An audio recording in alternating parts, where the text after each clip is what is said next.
ನನಗೆ ಬಹಳ ದಿನಗಳ ಹಿಂದೆ ಒಂದು ಆಲೋಚನೆ ಬಂದಿತ್ತು. ಅದು ಇವತ್ತು ಬೆಳಗ್ಗೆಯಿಂದ ತುಂಬ ಕಾಡುತ್ತಿತ್ತು. ಅದರಿಂದಲೇ ಮನುಷ್ಯನಿಗೆ ನಮ್ಮ ವಿಷಯಗಳು ತಿಳಿಯುತ್ತವೆ, ಆದರೆ ನಮಗೆಲ್ಲ ನಾಡಿನಲ್ಲಿ ಏನೇನಾಗುತ್ತೆ ಎಂಬ ವಿಷಯವೇ ತಿಳಿಯುವುದಿಲ್ಲ. ಆದ್ದರಿಂದ ನಾವು ಇನ್ನೂ ಹಿಂದೆ ಇದ್ದೇವೆ ಅನಿಸುತ್ತಿದೆ.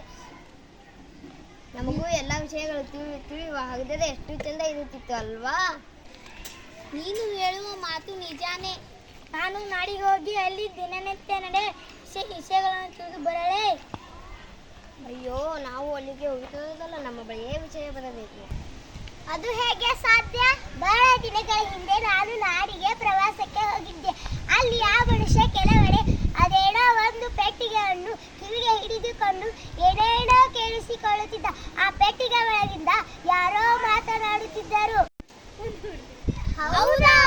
ನಾವು ಅದೇನೋ ಅಂತ ವಿಚಾರಿಸಿದಾಗ ಅದು ಪೆಟ್ಟಿಗೆ ಅಲ್ಲ, ರೇಡಿಯೋ ಅಂತ ಹೇಳಿದರು. ಈ ಪ್ರಾಣಿ ರೇಡಿಯೋ ನೋಡಿದರೆ ಇಷ್ಟು ಆಶ್ಚರ್ಯ ಪಡುತ್ತದೆ, ಇನ್ನು ಟಿವಿ ನೋಡಿದರೆ ಅಷ್ಟೇ ಅಂತಿದ್ರು. ರೇಡಿಯೋ ಟಿವಿ ಏನಿದೆಲ್ಲ? ರೇಡಿಯೋ ಮತ್ತು ಟಿವಿ ಸಮೂಹ ಮಾಧ್ಯಮದ ಸಾಧನಗಳು. ರೇಡಿಯೋದಲ್ಲಿ ಎಲ್ಲೋ ಮಾತನಾಡುವ ಧ್ವನಿಯನ್ನು ಕೇಳಿಸಿಕೊಂಡರೆ ಇನ್ನು ಟಿವಿಯಲ್ಲಿ ಮಾತನಾಡುವ ಧ್ವನಿ ಜೊತೆಗೆ ಅವರನ್ನು ನೋಡಬಹುದು. ಕೇಳಕ್ಕೆ ಇದೆಲ್ಲ ನನಗೂ ಅದೇ ಆಶ್ಚರ್ಯ. ಮೊನ್ನೆ ಆಟ ಆಡ್ತಾ ಆಡ್ತಾ ತಪ್ಪಿಸಿಕೊಂಡು ಪಕ್ಕದ ಊರಿಗೆ ಹೋಗಿದ್ದೆ. ಅಲ್ಲಿ ತುಂಬ ಮಕ್ಕಳು ಆಟ ಆಡುತ್ತಿದ್ದರು. ನಾನು ಪೊದೆಯ ಬಳಿ ಕುಳಿತು ನೋಡ್ತಾ ಇದ್ದೆ. ಆಮೇಲೆ ಮಕ್ಕಳೆಲ್ಲ ಮಾತಾಡ್ತಿದ್ರು, ಟಿವಿಯಲ್ಲಿ ಒಳ್ಳೊಳ್ಳೆಯ ಕಾರ್ಯಕ್ರಮಗಳು ಬರ್ತವೆ ಅಂತ. ಆಟ, ಸಂಗೀತ, ಕಲೆ, ಚಲನಚಿತ್ರ ಅಷ್ಟೇ ಯಾಕೆ ಮಕ್ಕಳ ಪಾಠವೂ ಬರ್ತವೆ ಅಂತ. ಹೌದಾ? ಅದೇನೋ ಸರಿ. ಆದರೆ ಈಗ ನಾವು ಏನು ಮಾಡೋಣ ಅಂತೀಯಾ?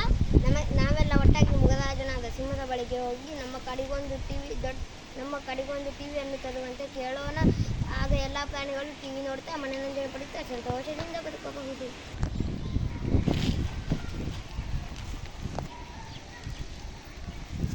ಏನು ಗುಜರಾಯ, ಎಲ್ಲರೂ ಒಟ್ಟಾಗಿ ಬಂದಿದ್ದೀರಿ?